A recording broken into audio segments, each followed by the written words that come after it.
Hello, kamusta tayong lahat?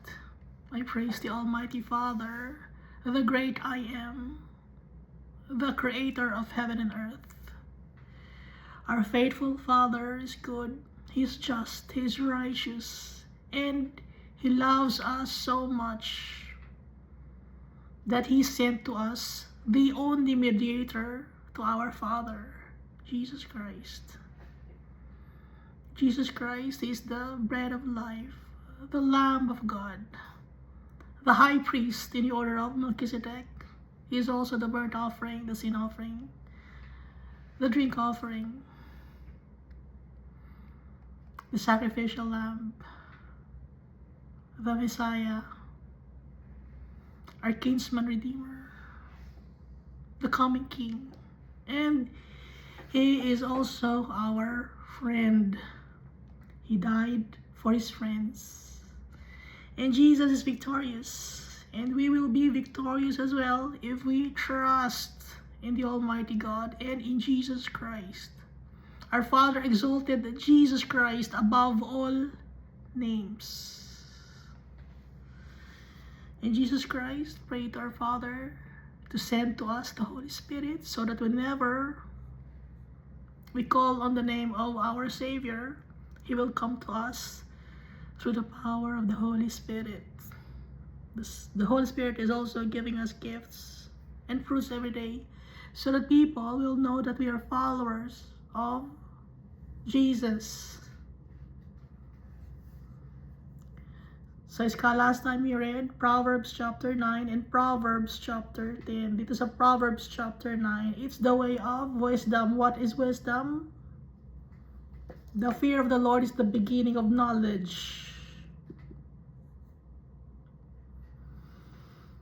So pag may knowledge na tayo, may takot tayo sa tatay natin, kakaroon tayo ng wisdom from the Almighty God, not the wisdom of this world. Dahil ang wisdom ng mundo na to, it's wickedness and shallowness in the eyes of our Father. Yung wisdom na galing kay Almighty Father, stable, a sure foundation, immovable, trustworthy. So ang wisdom na binigay sa atin ni Almighty Father or galing kay Almighty Father ay complete. Present sa atin, ipinagsisigawan sa buong mundo na dapat tayo magkaroon ng wisdom, wise decision making. Dahil pinanganak tayo dito sa mundo, binigyan tayo ni Almighty Father ng free will to choose. At para ma-choose natin ang tatay natin, merong wisdom na galing kay Almighty Father. To choose what is wise. Kaya, meron wisdom. To choose our Father. We must forsake foolishness for us to live for all eternity. And yung mga unbelievers, yung mga skeptics, sila ay mapapahiya. At kung sila ay hindi naniniwala, sinasaktan nila ang kanilang sarili. Hindi nila sinasaktan ng ibang tao, ang sinasaktan nila ay ang kanilang sarili.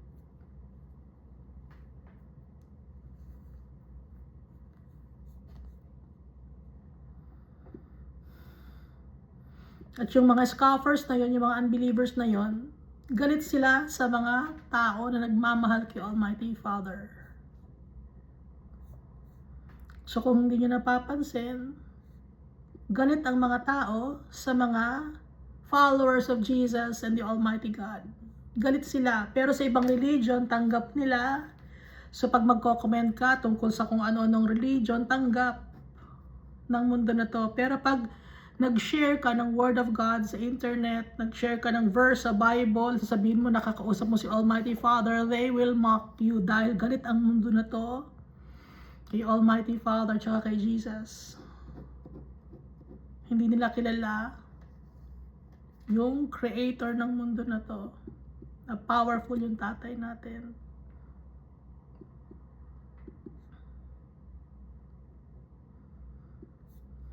And there are times naman na pag kino-correct natin ang mga unbelievers, ano ang ginagawa nila?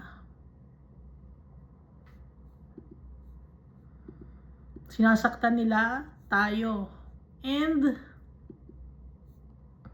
binanggit ni Jesus, do not give what is holy to the dogs, nor cast your pearls before swine, lest they trample them under their feet and turn and tear you in pieces. Sinisimbolize ng dogs and swine ang mga unbelievers. Yung holy or yung pearls, yun yung word of God. Binanggit ni Jesus sa Matthew chapter 7 verse 6. At bibigyan ng instruction ang wise man dahil magiging wiser pa siya. Mag-i-increase ang kanyang learning. Mas lalo siyang matututo dahil tinatanggap niya yung kanyang pagkakamali. Pag tinatanggap natin ang ating pagkakamali at sumusunod tayo sa correction, nire-rebuke tayo, and tanggap natin ang ating pagkakamali, meron tayong accountability, matatawag tayong wise. The fear of the Lord is the beginning of wisdom, and the knowledge of the Holy One is understanding. At kung meron tayong knowledge and wisdom, we will attain eternal salvation. Dahil yung eternal salvation, isa-isa tayong haharap kay Almighty Father. Hindi tayo by group. If you are wise for yourself. And if you scoff, you will bear it alone. So kanya-kanya tayo, isa-isa tayo nahaharap. Hindi to by group na by group. Ang wise na to, ang group na to, by group. Hindi by group, no? And then ang foolish woman na binabanggit dito ay ang nation. Dahil ang nation na to ay wicked. Mahilig sa kasinungalingan. Hinihikayat ang mga tao gumawa ng kadumihan. At ang kapupuntahan ng mga tao na disobedient, but he does not know that the dead are there, that her guests are in the depths of hell, impyerno. And then dito naman sa Proverbs chapter 10,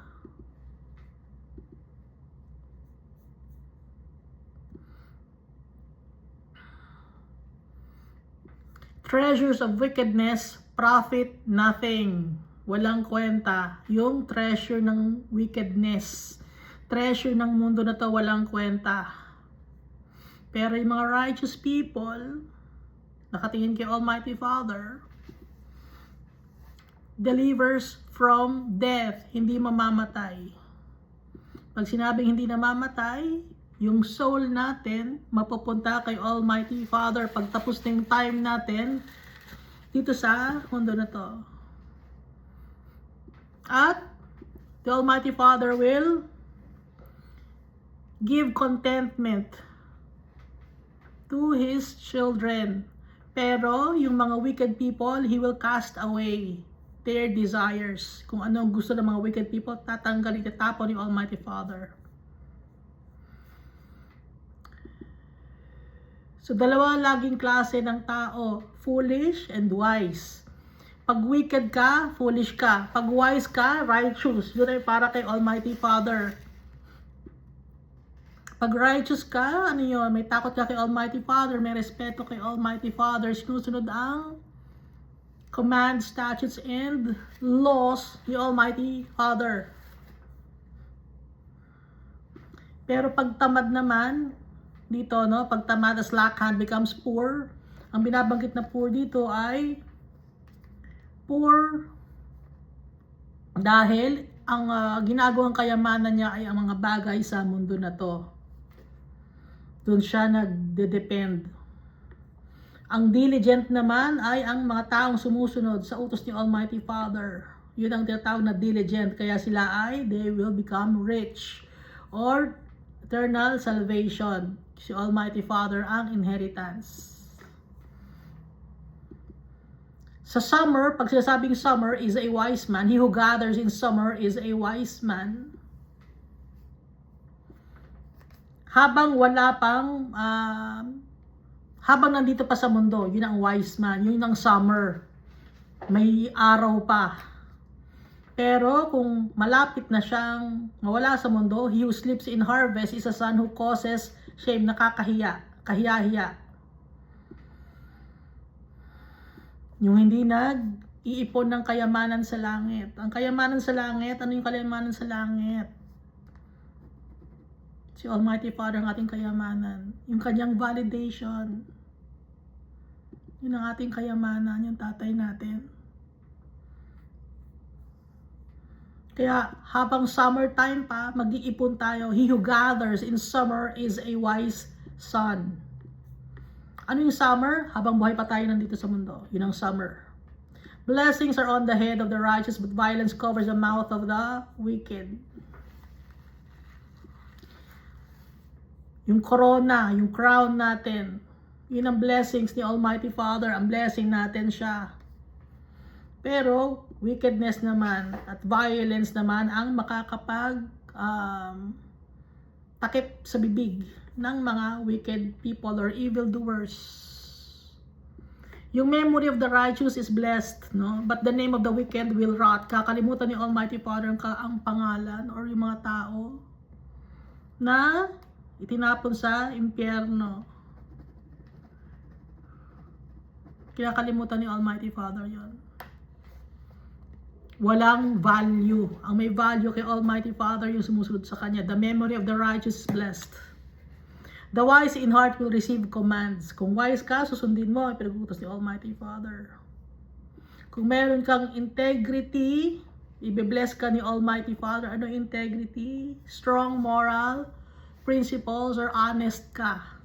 Honest tayo na makasalanan tayo. Honest tayo na wala tayong magagawa. Kung wala si Almighty Father, that's honesty. Pero kung pervert ka, tinitwist mo ang katotohanan, ikaw ay makikilala sa pagiging isang wicked person. Ikaw ay tatapon sa eternal damnation. Pag ikaw ay righteous, yung bibig mo lumalabas ay puro kabutihan. Parang ano to, well or balon ng buhay, well of life. Nakakapag-inspire ka sa mga tao. Pero kung wicked ka, puro away ang lumalabas sa bibig mo, puro galit. Anong nangyayari sa mga tao sa kapaligiran mo? Away din. Love covers all sins.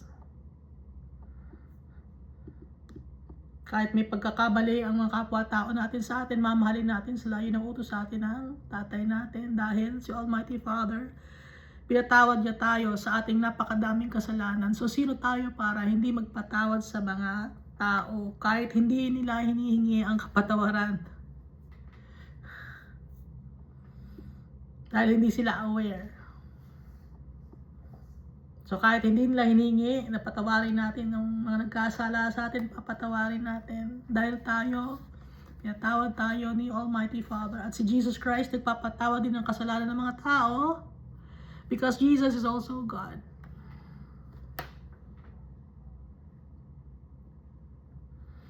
Ang wise person, nag-iipon siya ng knowledge. Pero yung bibig ng isang foolish person ay puro destruction.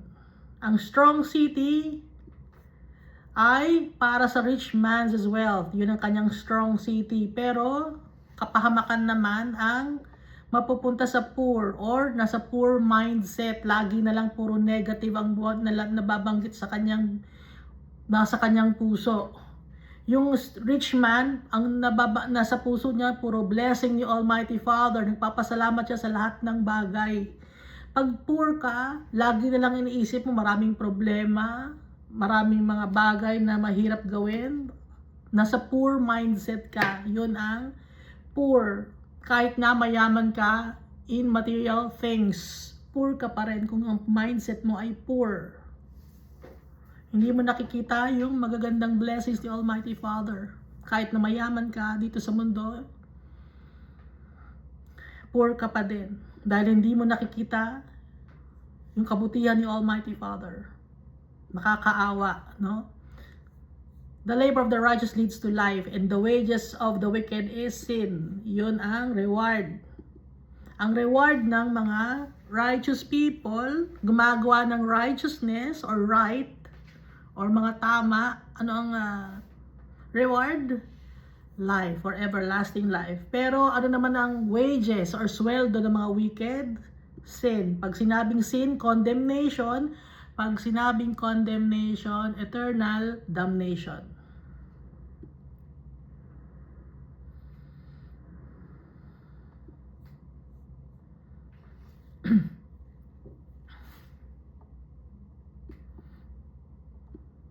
Whoever hides hatred has lying lips, sinungaling. Tinatago mo yung galit mo. Pero pag nagpapakalat ka naman ng kasinungalingan, foolish ka din. So babantayan natin ang ating mga bibig. Dapat ang bibig natin lumalabas lang puro kabutihan ni Almighty Father. Pagmamahal ni Almighty Father. So we must restrain our lips. Kasi pag we restrain our lips, matatawag tayong wise. Babantayan natin ang ating mga bibig na lumalabas sa bibig natin. Dahil ang dila ng righteous ay silver, valuable. Ang heart naman ng wicked people, worth little. Ang lips ng righteous, feed many, nakaka-inspire. Pero pag fools naman, wala siyang wisdom. Walang fear of the Lord, hindi siya takot kay Almighty Father. Ang kinatatakutan ng wicked, matatanggap niya. Pero ang desire naman ng righteous, matatanggap din niya. So ano bang kinakatakutan ng mga wicked? Ang kinatatakutan ng mga wicked ay sila ay mawalan ng kung anumang bagay dito sa mundo. Yun ang kanilang kinatatakutan. Wala silang tiwala kay Almighty Father. Therefore, makukuha nila ang kanilang kinakatakutan.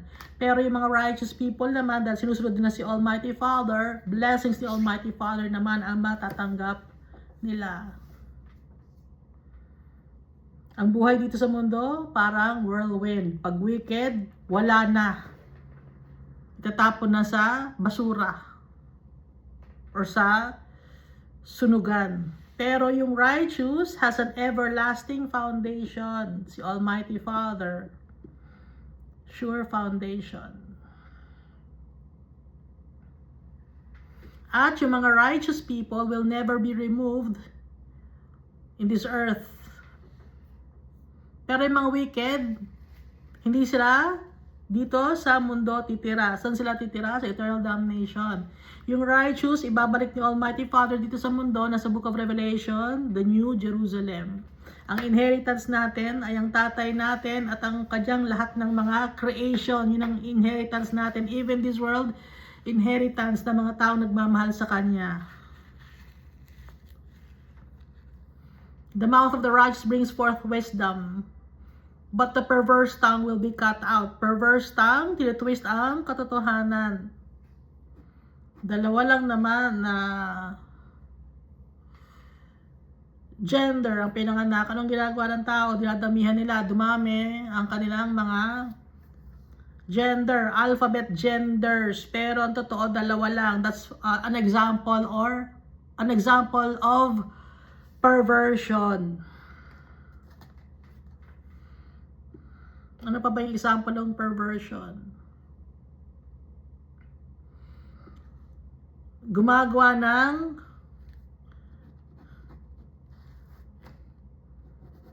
mutation ng mga tao.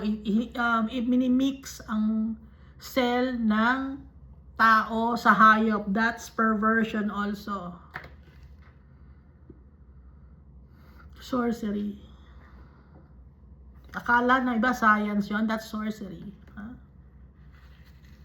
Hindi ba nakikita sa mga movies, gano'n ang ginagawa?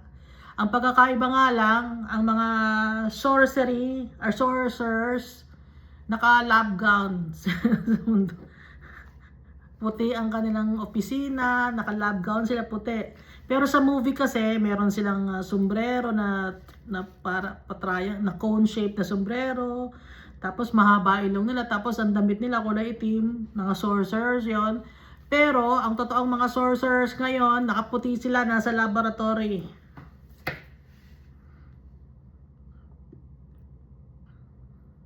Pharmakia, ano ibig sabihin ng pharmakia? Sorcery 'yon.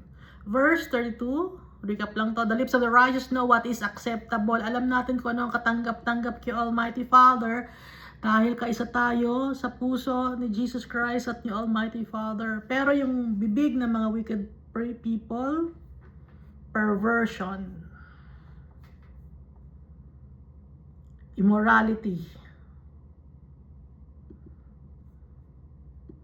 So, iska dito na tayo, no? Sa Proverbs chapter 11. Dishonest scales are an abomination to the Lord, but a just weight is His delight. So, timbangan. Mga mapanlinlang o makapanlolokong timbangan. Timbangan ba ito sa palengke? Hindi ito timbangan sa palengke. Dishonest scales. Ibig sabihin, yung tao, makita mo lang ang tao, ginajudge mo na siya based sa kanyang pananamit. At dahil sa kanyang pananamit, doon mo siya inaayon kung paano mo siya tratuhin. Injustice yon, ibig sabihin. So, itatrato natin ang kapwa-tao natin na kapareho natin, ka-level natin. Dahil pantay-pantay tayo sa paningin ni Almighty Father. Dishonest scales are abomination to the Lord. At pag nakakakita kayo ng mayaman, anong ginagawa ninyo? O, ka dito, mayaman ka, papasukin ka namin dito sa aming opisina, aasikasuhin ka namin. Pero pag mahirap, ayaw niyong asikasuhin. That's injustices. Inequality yon. Or pag sa government, li ka rito, pasok ka rito, asikasuhin namin ang papeles mo dahil mayaman ka, mabilis kang ma-process ang papeles mo. Pero pag mahirap ka, hindi namin ipaprocess ang papel mo. Dahil mahirap ka. That's injustice. Namimili ka ng tao.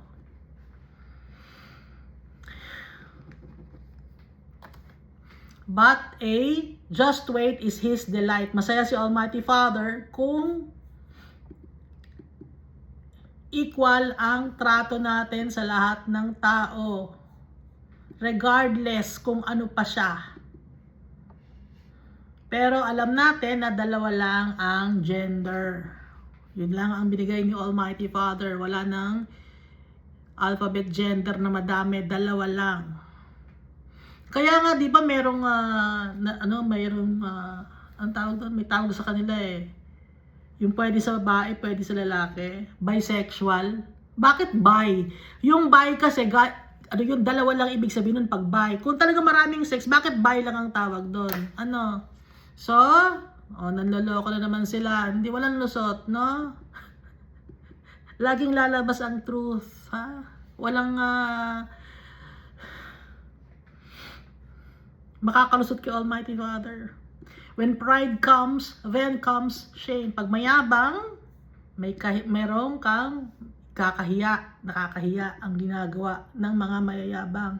When pride comes, then comes shame. Di ba mayroong mga grupo ng tao, tinatawag nila pride, meron silang month pride, ganon. Ano yun? Kahiya-hiya yun, nakakahiya yun.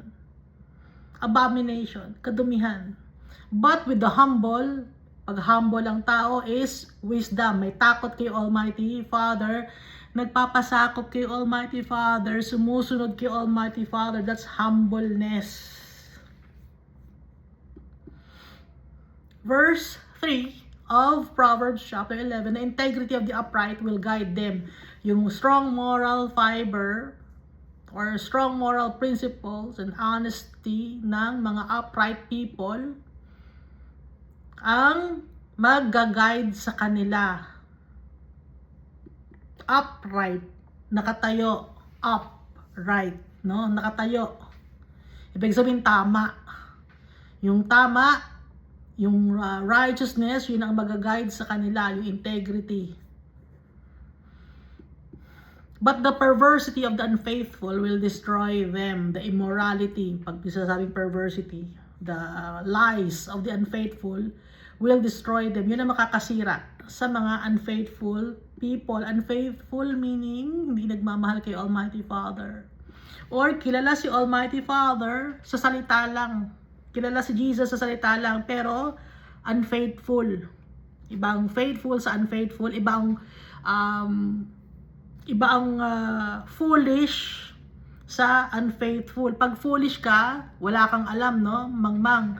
Pero pag unfaithful ka, kilala mo si Almighty Father, pero unfaithful ka. Yun ang makakasira sa'yo, yung perversion. Maraming tao ang may kilala kay Almighty Father sa palangalan lang, pero on a deeper level, hindi na kilala si Almighty Father. Hindi nila kilala si Jesus Christ dahil ang binabanggit lang nila ay kilala nila si Almighty Father na mapagmahal. Oo, mapagmahal si Almighty Father, mapagmahal si Jesus Christ.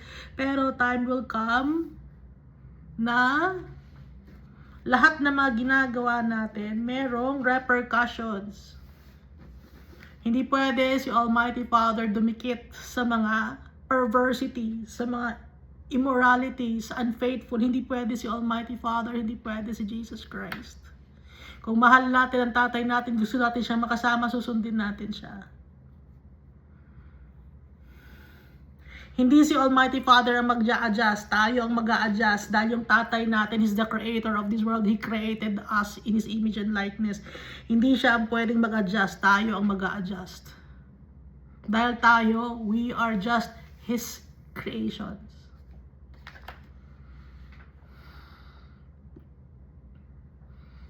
Verse 4, riches do not profit in the day of wrath.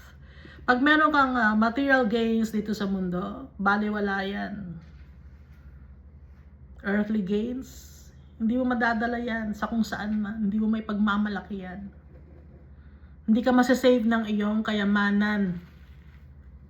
But righteousness delivers from death. So riches versus righteousness. Ano ang mas bearing, mas mahalaga? Righteousness kumpara sa riches. So, dito do sa verse 4 of Proverbs chapter 11. Righteousness delivers from death, meaning eternal salvation. Ang mga kapupuntahan ng righteous people. Hindi sila mamamatay. Baka sabihin na naman yung iba't namatay naman yung mga bababait na tao, yung mga nagtitiwala. Namatay yung body nila, pero yung soul nila, nagpapahinga kay Almighty Father kasama. Verse 5, the righteousness of the blameless will direct his way aright, but the wicked will fall by his own wickedness. Pag wicked ang isang tao, yun ang kanyang kababagsakan. Yun ang kanyang kahinaan. Yung wicked, yung kahinaan niya, yung kanyang wickedness. Pero pag righteous ka, blameless ka, magiging straight ang path mo. The righteousness of the upright will deliver them, but the unfaithful will be caught by their lust. Lust meaning lust of the flesh, lust of the eyes, and the pride of life. So hindi lang to lust of the flesh, kundi lust of the eyes pa, yung mga bagay na hinahangad mo sa mundo na to, na gagawin mo ang lahat para lang makuha yon. That's lust. Hindi mo naman kailangan, gusto mo lang magyabang, that's lust, no? The righteousness of the upright will deliver them. Pag righteous ang isang tao, yun ang makakapag-save sa kanila. Pero kung unfaithful, kilala naman si Almighty Father tsaka si Jesus Christ, pero unfaithful, ano example ng mga unfaithful? Yung parable of the 10 virgins, yung 5 virgins doon, anong ginawa nila? Wala silang oil, no? Na dala-dala, kaya nawala ang kanilang oil, bumili pa sila sa labas, yung parable of the 10 virgins. Yung 5 virgins na yon, unfaithful yon kasi wala silang dala-dalang oil para magbigay ng ilaw sa kanilang lamp. Unfaithfulness yon. Dapat lagi tayong may dala-dalang oil sa parable of the 10 virgins. Kaya napagsarhan sila ng pintuan ng groom. Naintindihan mo? Nakakaintindihan sa sabi ko. Wala. Unfaithful people. Kilala na si Jesus Christ, kilala si Almighty Father. Pero, mas naging busy pa sa mga bagay sa mundo na to instead of focusing our hearts and mind to our Father. Nag-focus sa mga bagay dito sa mundo na to na walang kwenta or walang value. Nag-iipon ng kayamanan dito sa mundo, walang value yon. Dahil yun ay nananakaw, nasisira, nabubulok. Verse 7, when a wicked man dies, his expectation will perish. Pag isang wicked man, nawala na siya sa mundo na to, namatay siya, wala na siyang hope in a future. Kaya nga his expectation will perish with him. And the hope of the unjust perishes. Wala nang hope in a future pag ang wicked man. Pero, the righteous is delivered from trouble and it comes to the wicked instead. Mapupunta ngayon sa righteous yung inheritance. Ano ang mapupunta sa wicked? Trouble. Mapupunta sa wicked ay trouble. Problema. So pag nasa impyerno, anong problema ng mga tao sa impyerno? Kung paano sila makakalabas doon? Hindi na sila makakalabas sa impyerno. Verse 9. The hypocrite with his mouth destroys his neighbor, but through knowledge the righteous will be delivered. Yung mga ipokrito, yung kanilang mga bibig, sinisira nila yung kanilang mga kapwa-tao. Marami ngayon naninira ng kapwa-tao. Hypocrite ang tawag doon. Kunyari, nagmamalasakit kami.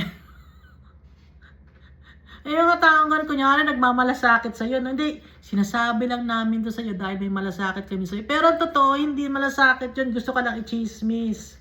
Gusto ka lang ipababa ang iyong moral, no?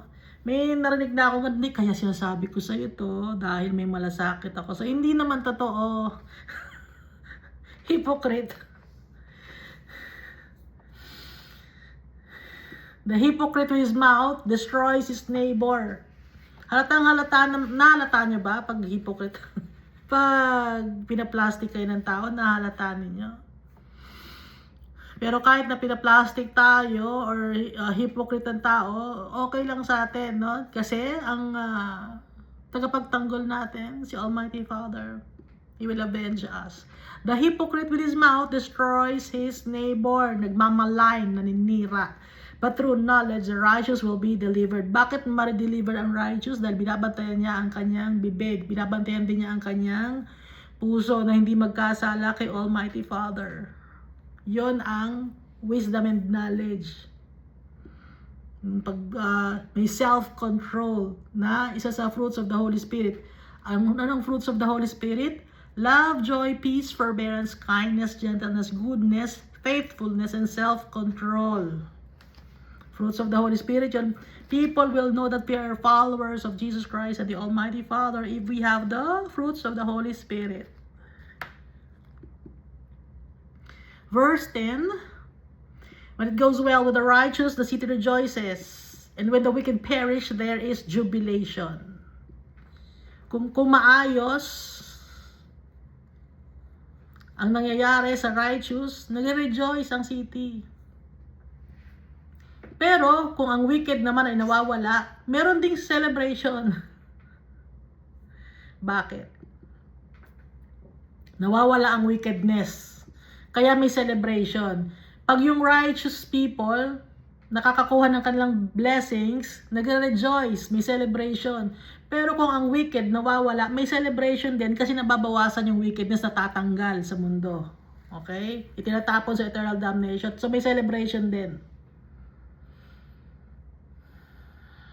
Verse 11, by the blessing of the upright, the city is exalted, but it is overthrown by the mouth of the wicked.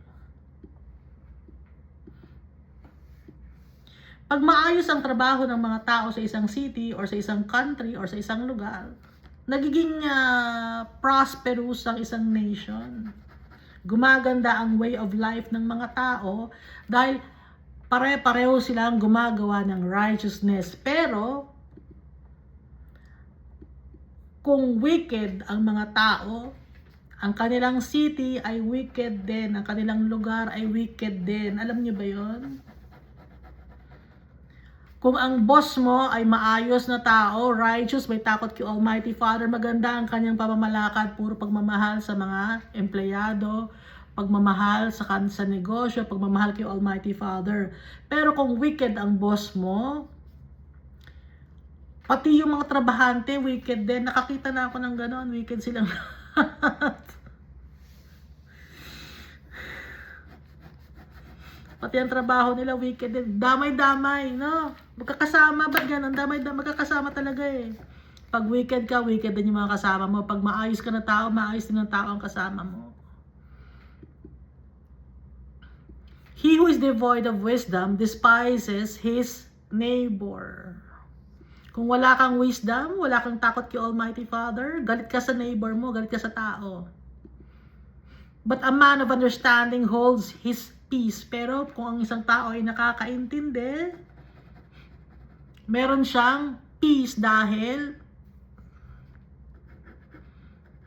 meron siyang self-control.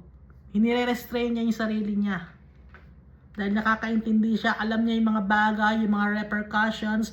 Kung may gagawin siyang bagay, iniisip niya muna, ina-ask niya yung advice ni Almighty Father. Merong peace. Verse 13, a tale-bearer reveals secrets, but he who is of a faithful spirit conceals matter or conceals a matter. Ano ba yung tale-bearer? Mga bear false witness, making up stories or storytelling a lie. Tale-bearer. Mga kwentong kutsero. Nagre-reveal sila ng secret, mga chismoso. Mga walang magawa sa buhay. Pero kung isang tao ay may faithful spirit, hindi siya agad-agad nagbabanggit ng mga bagay dahil iniisip muna niya kung ito ba ay makakabuti or makakasama, no? But he who is a faithful spirit conceals a matter, meaning trustworthy. So magkaiba ang talebearer at ang tao na may faithful spirit. Where there is no counsel, the people fall. Pag walang counsel, walang advice galing kay Almighty Father, nasisira ang mga tao. But in the multitude of counselors, there is safety. Kung may takot kay Almighty Father, lahat ng mga tao, merong safe ang isang lugar. Safe ang isang nation. Yung nation ba natin safe? Yung lugar ba ninyo safe? Hindi, di ba? Bakit? Kasi ang mga namumuno ng mga tao ay wicked din. Therefore, ang mga tao ngayon ay wicked din. Pare-pareho, pantay-pantay. Verse 15, who is surety for a stranger will suffer, but one who hates being surety is secure.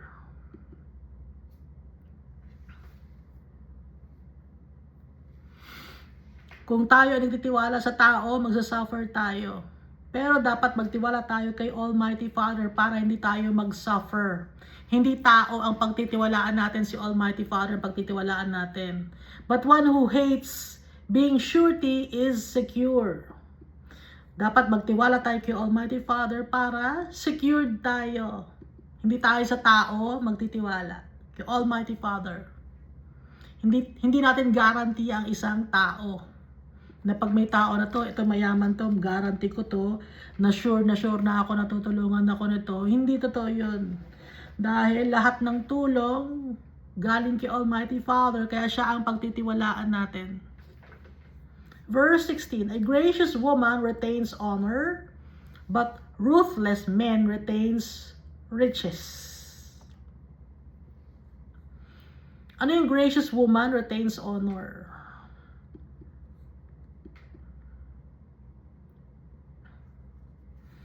Dapat kind, merciful, forgiving, at may kahihiyan. May kahihiyan dapat. But ruthless men, yung walang awa, mahilig sa kayamanan, unkind, selfish, greedy. Ruthless man retains riches. Mas gusto nila ang kayamanan, greedy kasi sila, yung mga ruthless men. Pero pag ang woman ay gracious, nire-respeto siya, ino-honor siya. Kung siya ay kind, forgiving, no?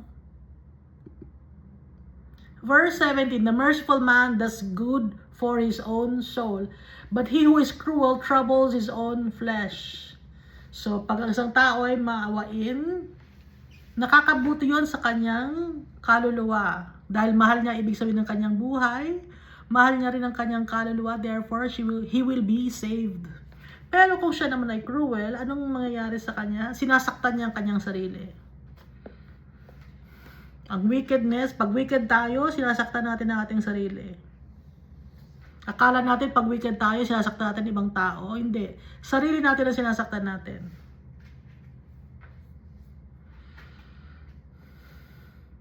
Pag merciful tayo, mahal natin ang sarili natin. Pag merciful tayo, maawain tayo sa kapwa-tao natin. Tinutulungan natin yung kapwa-tao natin dahil naawa tayo sa sarili natin. Mahal natin ang sarili natin. Kasi nga, sabi ni Almighty Father, sabi ni Jesus, love your brethren as you love yourself. Oh, yun, ha? Oh, sinakausap ko lang. Verse 18. The wicked man does deceptive work. Panling lang, manloloko. But he who sows righteousness will have a sure reward. Yung mga manloloko, walang gayang gawin sa buhay kundi manloko. Puro kasinungalingan. Pero kung sino man ang nagkikip ng righteousness, nagdo-do good, gumagawa ng kabutihan, merong reward ang mga taong gumagawa ng kabutihan na sumusunod kay Almighty Father. Yung righteousness natin, on our own, hindi tayo righteous. Bakit lang tayo masasabing righteous kung nasa sa atin si Jesus Christ? Dahil si Jesus Christ, He is the embodiment of righteousness. Dahil siya ay obedient kay Almighty Father, He gave His life for us, His friends. Kaya nga sabi ni Jesus, remember me when you take this bread, eat this bread and drink this cup. No? Gagayahin natin si Jesus. Ilalagay natin siya sa puso at isipan natin. So yun ay to reminder, to remember Jesus. Hindi yun yung totoong, hindi yun na transubstantiation gaya ng turo ng isang religion na transubstantiation. Ano yung cannibalism? Sabi, nagiging totoong dugo at laman daw ni Jesus yung bread. Hindi totoo yun. It's just a reminder na gayahin natin si Jesus Christ. Yung kasing turo ng ibang religion na transubstantiation ang tawag doon, hindi yun totoo. Reminder nga remember me. No? Hindi naman sinabi ni Jesus na pag kinain nyo ito ay cannibal na kayo. No? Hindi, reminder, remember me, this is my flesh, eat it. Remember, to remember Jesus' goodness. And na hindi siya nagkasala. Never. Perfect sacrifice, the Lamb of God, to Jesus Christ. But he who sows righteousness will have a sure reward. As righteousness leads to life, so he who pursues evil pursues it to his own death. Pag ang hinahabol mo or ang ginagawa mo ay evilness, yun ang hinahabol mo yun, na kapupuntahan mo ikapahamakan, eternal damnation. Pero kung ikaw ay sumusunod kay Almighty Father, kay Jesus Christ, it will lead to life. Ibig sabihin, everlasting life. Paulit-ulit, no? Kasi yun ang message dito bakit inuulit-ulit? To retain it. To retain these things. Pumasok sa puso't isipan natin yung ituturo sa atin, kaya paulit-ulit. Dahil tayo ay matigas ang ulo. Kaya inuulit-ulit sa atin.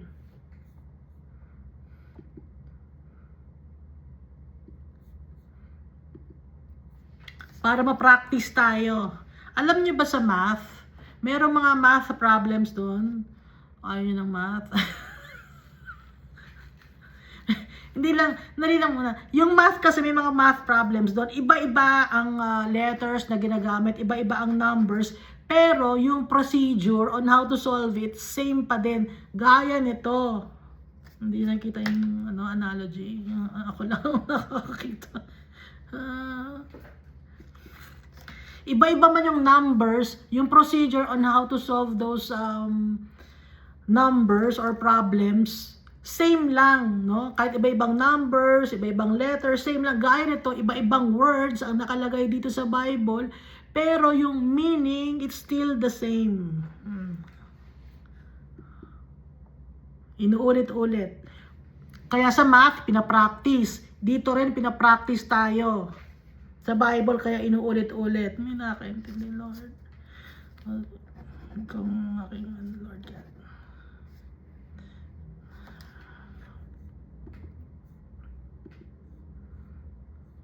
The wicked man does deceptive work, but he who sows righteousness will have a sure reward. As righteousness leads to life, so he who pursues evil pursues it to his own death. Doing evil deeds will result to death. Halimbawa, doing evil will result to life? Hindi. Kung ano ang inani mo, yun ang kung ano ang itinanim mo, yun ang aanihin mo. Pag righteousness ang itinanim mo, ang aanihin mo ay life. Pag ang evilness ang itinanim mo, ang aanihin mo ay death. Anong gusto nyo? Magtanim ng righteousness or magtanim ng wickedness? Pipili lang kayo para makita ninyo, para malaman niyo kung ano ang aanihin ninyo. No. Kung gusto nyo umani ng death, o gumawa kayo ng wickedness. Pero kung gusto nyo umani ng eternal salvation, gagawa ng righteousness. Ayun, simpleng simpleng explanation. Verse 20, those who are of a perverse heart are an abomination to the Lord. Kung meron kang perverse heart, ano ba yung perverse heart? Kadumihan yun kay Almighty Father, karumal-dumal. Ano ba yung perverse? Stubborn desire to behave in a way that goes against what is right. Yun ang perverse. Against what is right, reasonable, or expected. If it often describes deliberate opposition to good sense, or finding strange pleasure in things most people find wrong or odd. Yun ang perversity or perversion. Morally wrong or corruption. Deviating from what is accepted as good, proper, or natural. Yun ang perversion. Or enjoying something strange, painful, or upsetting. Nakaka-upset siya pero ini-enjoy mo, that's perversity. So those who are of a perverse heart are an abomination to the Lord. Yung tama, ginagawa mong mali, tapos ini-enjoy mo, that's perversity. Yung lalaki ka, pinanganak, tapos gusto mo maging babae ka, that's perversion. Kung babae ka na pinanganak, tapos gusto mo lalaki ka na pumatol sa kapwa babae, or lalaki ka papatol ka sa kapwa lalaki, that's perversion. It's unnatural. It's corruption, morally wrong. Okay? Galit si Almighty Father sa mga ganong perversion. Kung galit si Almighty Father sa mga ganong perversion, saan mapupunta ang souls of the people who do perversion? Sagot. Walang sasagot. Those who are of a perverse heart are an abomination to the Lord, but the blameless in their ways are His delight. Blameless. Walang makitang Ano man Tagalog ng blame? Walang... Ano man Tagalog ng blame?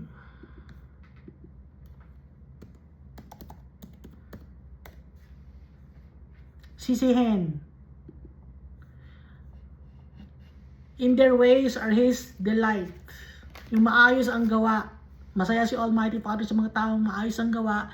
Pero sa mga tao na gusto ng perversion, galit si Almighty Father. It's an abomination to the Lord. Na alam naman ng tao yun eh. Pero alam naman ng mga tao na galit si Almighty Father sa perversion, pero gina-justify ng mga tao, no? Umiikot sila sa isang iniikutan nila yung law para humahanap sila ng butas, ganon.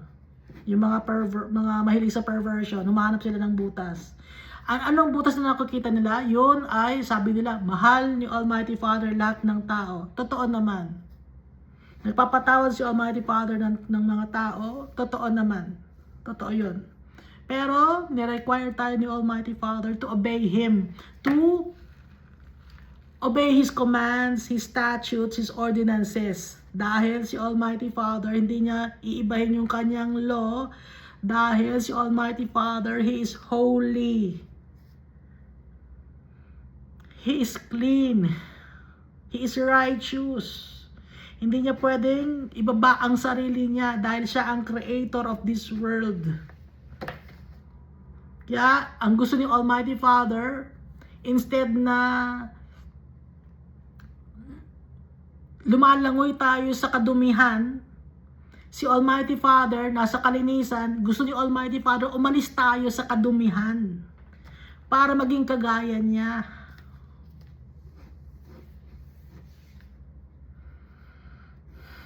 Para hindi tayo mapunta sa eternal damnation. Para may value tayo, no? Pag madumi tayo, wala tayong value. Putek ang value natin. Pero pag nasa sa atin si Jesus Christ, valuable tayo dahil si Jesus valuable.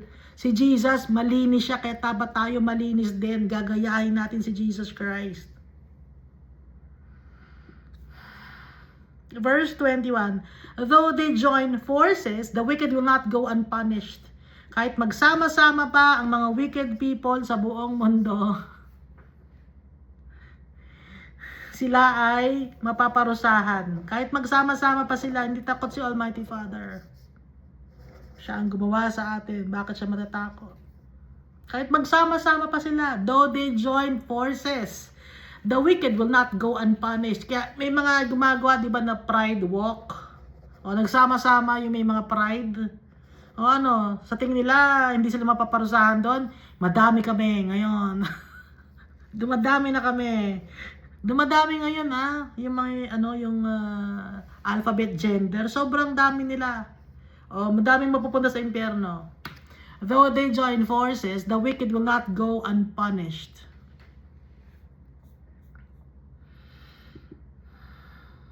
But the posterity of the righteous will be delivered. Pero ang mga righteous people, isa-save sila ni Almighty Father dahil kayamanan ni Almighty Father ang mga tao na sumusunod sa Kanya. Nagmamahal sa Kanya. Tayo ang kayamanan ni Almighty Father. Bakit tayo ang kayamanan ni Almighty Father? Dahil dumaan tayo sa refined as silver is refined, tested as gold is tested. Dumaan tayo sa proseso. At kahit na nakaranas tayo ng hirap at sakit, pain and suffering, trials and tribulations, kahit dumanas tayo ng ganon, pinili pa rin natin yung tatay natin. Kaya mahal tayo ng tatay natin, kaya tayo may value dahil din kay Jesus Christ. Sa saving grace of our Father. Nagtitiwala tayo sa Kanya kahit sa ngayon hindi natin nakikita yung tatay natin. May value tayo.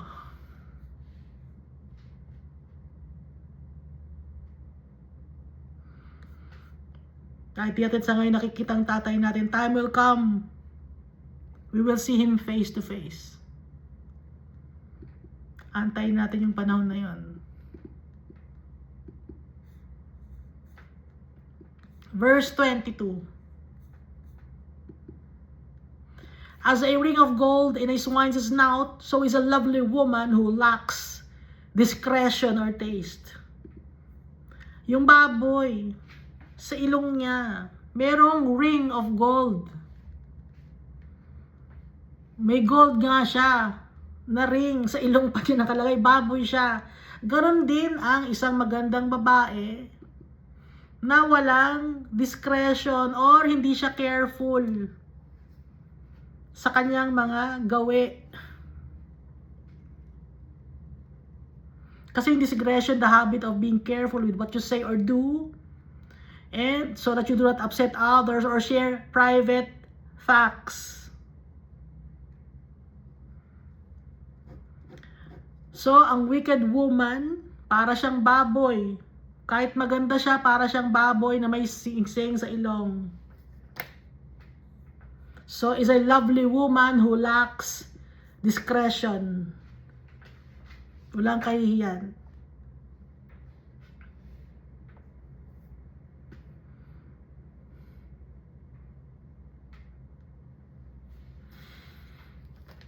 Madami ngayon sa internet ang ginagawa nila. Nagsasayaw sila ng sexy. Magaganda sila pero nagsasayaw sila ng sexy. Anong tawag doon ni Almighty Father? Baboy. May gold ring nga sila sa kanilang snout pero baboy naman sila. Kadumihan. Hindi ko salita to. Ito yung nasa Bible. As a ring of gold in a swine's snout, so is a lovely woman who lacks discretion. Ang dami. Kahit mga lalaki, ang dami. Kaya nga dumadami ang gumagawa ng kasalanan ngayon dahil nasa internet na. Dati, kailangan mo pang makita in person, di ba? Ngayon, ipopost na lang sa internet. Mga sumasayaw na ipinapagpag yung kanilang mga puwet, no? Pinapagpag. Hindi ko malimutan yun. Ba't gano'n? Hindi ko matanggap sa... Ba't gano'n? Ba't gano'n yung mga sayo na yung pinapagpag yung... Hindi ko matanggap.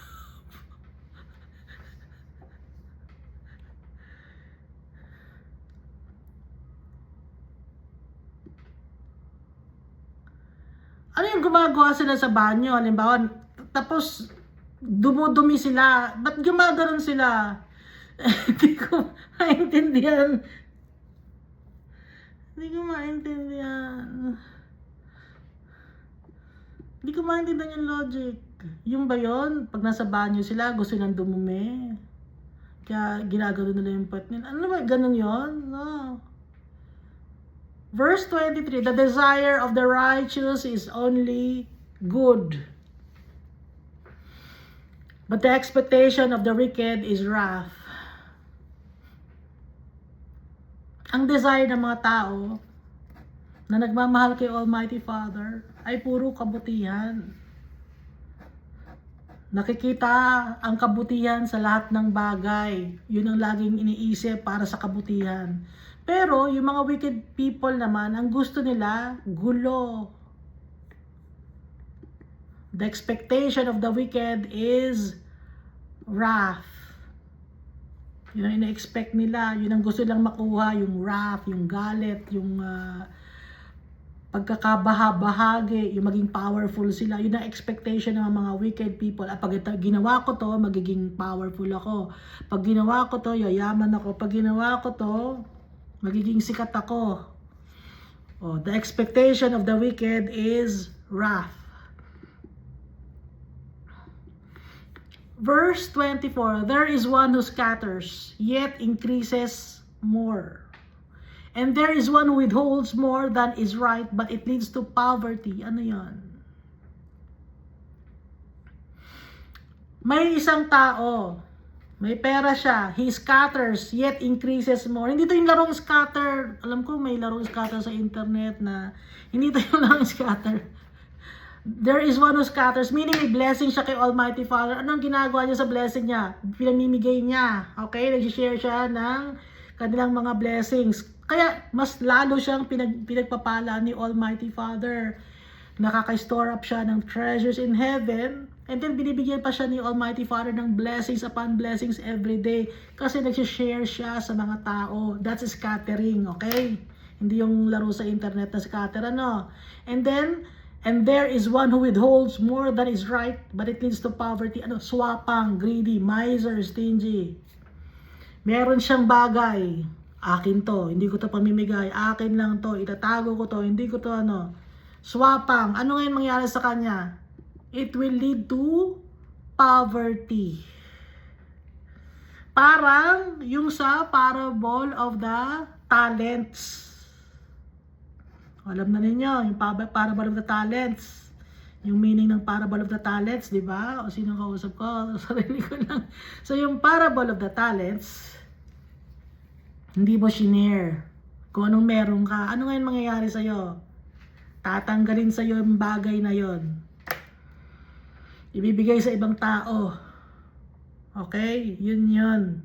There is one who scatters yet increases more, and there is one who withholds more than is right, but it leads to poverty. Verse 25. The generous soul will be made rich. O ito na, pag generous ka, yung soul mo, generous, hindi ba mahal ang pinamimigay mo, kundi sinishare mo. You will become rich. And he who waters will also be watered himself. So pag nagbibigay ka ng pagmamahal sa kapwa-tao mo, ibig sabihin mahal mo rin ang sarili mo.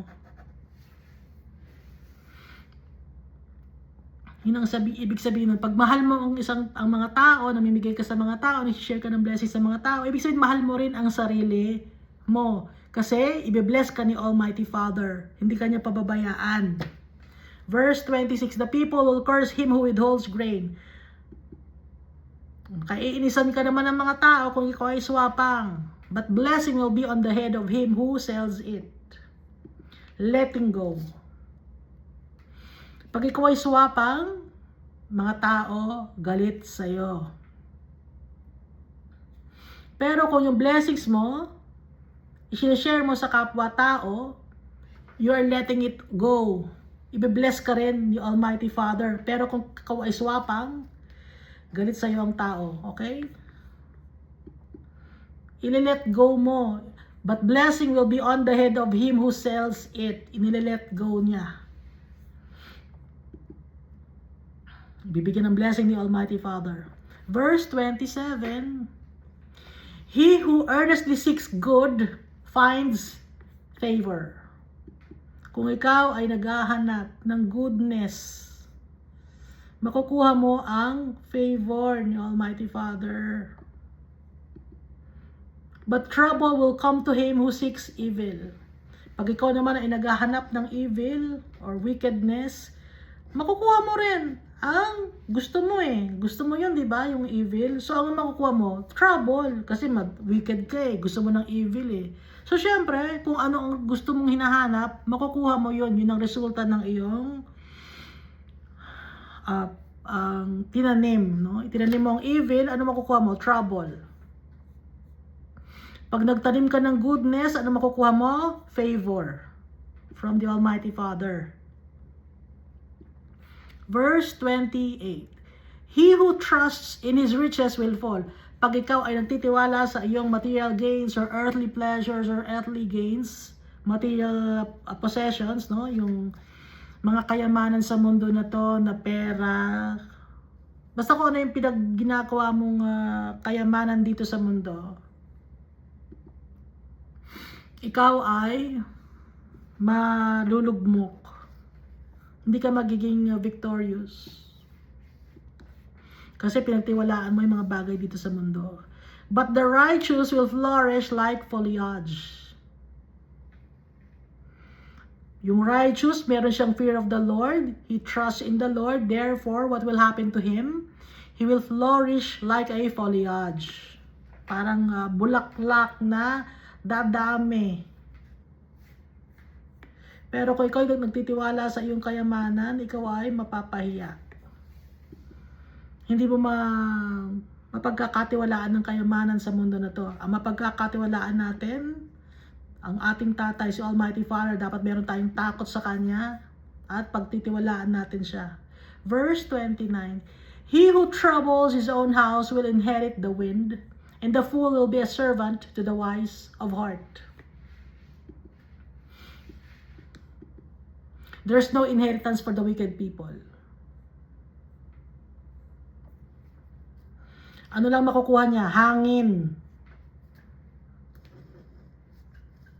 Kung puro gulo ang dala ng isang tao, wala siyang makukuhang inheritance. Hangin lang. Wala sa kanyang ibibigay si Almighty Father. Hangin lang. Wala siyang inheritance. Anong inheritance natin? Si Almighty Father. And the fool will be a servant to the wise of heart. Yung mga foolish people, magiging servant sila sa mga taong may takot kay Almighty Father. Paano nangyari yun?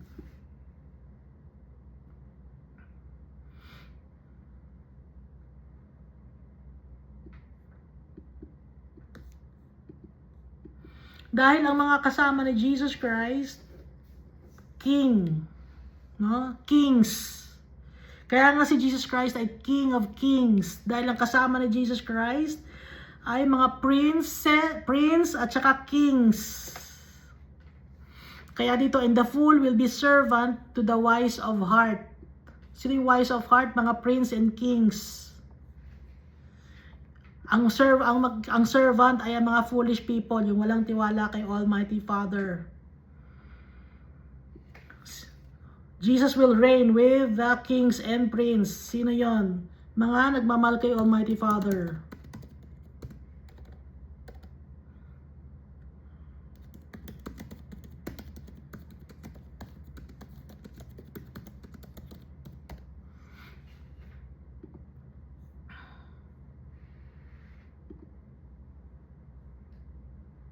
Revelation chapter 5, verse 9 to 10. And they sang a new song, saying, You are worthy to take the scroll and to open its seals, for you were slain, and have redeemed us to God by your blood, out of every tribe and tongue and people and nation, and have made us kings and priests to our God, and we shall reign on the earth. Naintindihan natin? Iska, naintindihan ko. Kaya nga dito, nakalagay, no?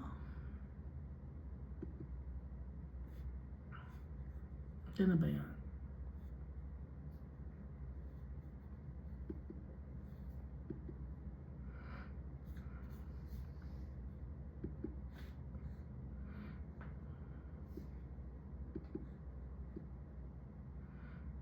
He who troubles his own heart will inherit the wind, and the fool will be a servant, or will be servant to the wise of heart. Revelation chapter 5, verse 9 and 10. So yung wise of heart, yun yung mga kings and priests na kasama ni Jesus Christ. Tayo yon, nagmamahal kay Jesus Christ siya kay Almighty Father. So yung mga foolish people, hindi pinili si Almighty Father. They don't have the wisdom and knowledge.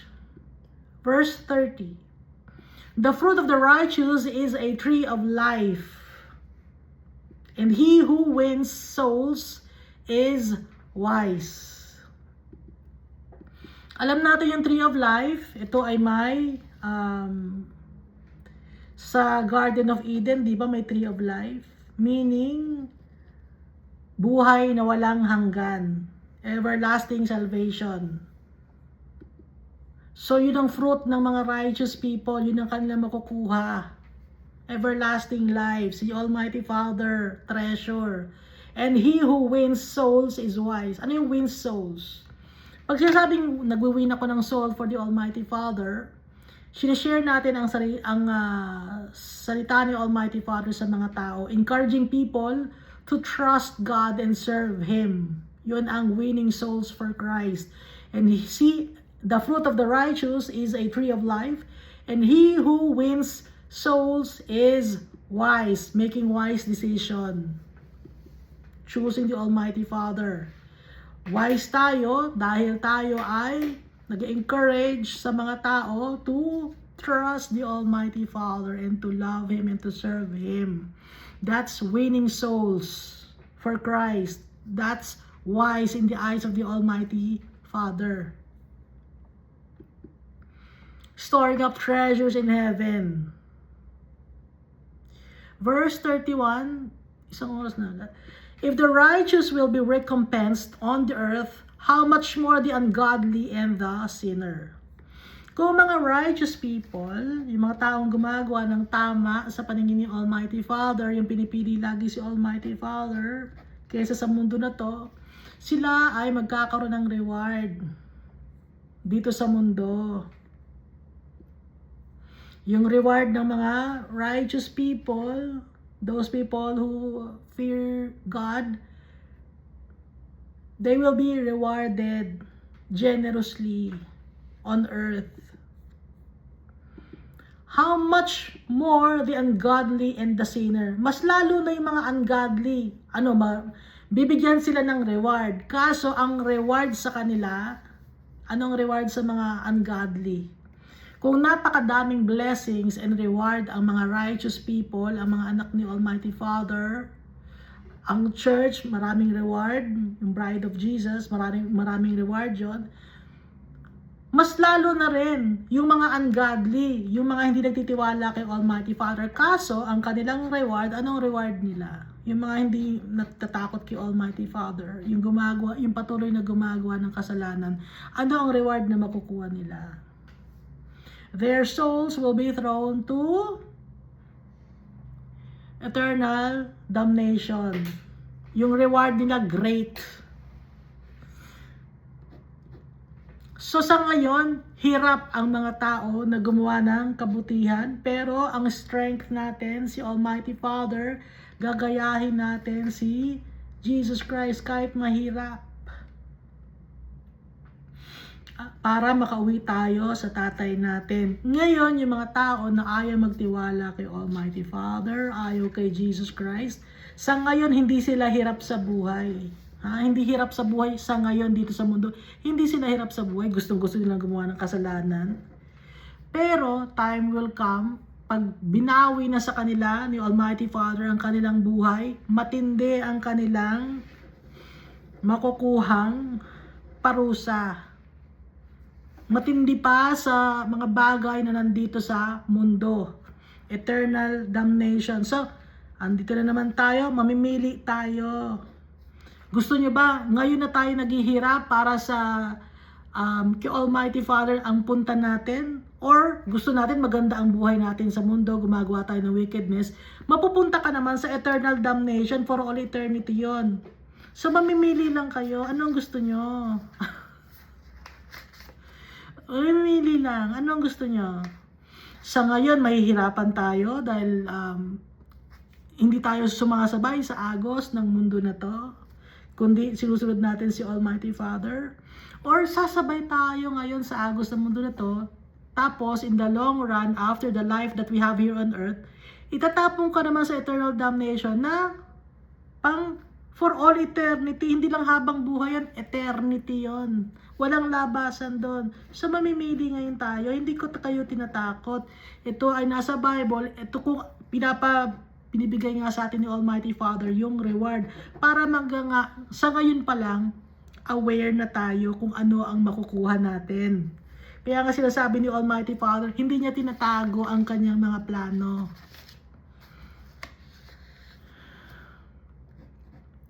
Para walang sisihan, hindi niya maninis. Hindi ko alam yun eh. Wala akong alam, hindi ako aware. Walang sisihan dahil ngayon pa lang sinasabi sa atin ni Almighty Father. Hindi nagtatago si Almighty Father sa atin. Wala siyang tinatago sa atin. Lahat nandito sa Bible, lahat ng tanong natin nandito sa Bible. Dahil mahal niya tayo, ito nga yung Bible, yung manual ng buhay natin. Binigay sa atin ni Almighty Father para alam natin kung paano tayo mabuhay dito sa mundo na to. Ngayon kung ayaw nating sundin itong manual na binigay ni Almighty Father, masisira ang buhay natin. Eternal damnations, no? Kaya mahal na mahal tayo ni Almighty Father, hindi niya tayo pinapabayaan. Kaya nga lagi niya tayo binabantayan. Binabantayan niya na tayo, pinadala pa niya ang kanyang mga prophets, pinadala pa niya si Jesus Christ, meron pa tayong Bible, pinadala pa ni Jesus Christ sa atin ang Holy Spirit. Suportado tayo sa lahat ng bagay ng tatay natin, hindi tayo kinukulang. Ang kailangan lang natin, mahalin siya, sundin siya, irespeto ang tatay natin. I-acknowledge natin ang tatay natin na napakabait ng tatay natin. Mahal na mahal niya tayo. Tayo ang kanyang treasure. Meron bang tao ang nagsabi sa inyo na ikaw ang aking kayamanan? Meron ba? Wala, di ba? Sino lang ang tatay natin, sinasabi niya sa atin, tayo ang kanyang kayamanan, tayo ang kanyang inheritance. Thank you, and God loves us all so much.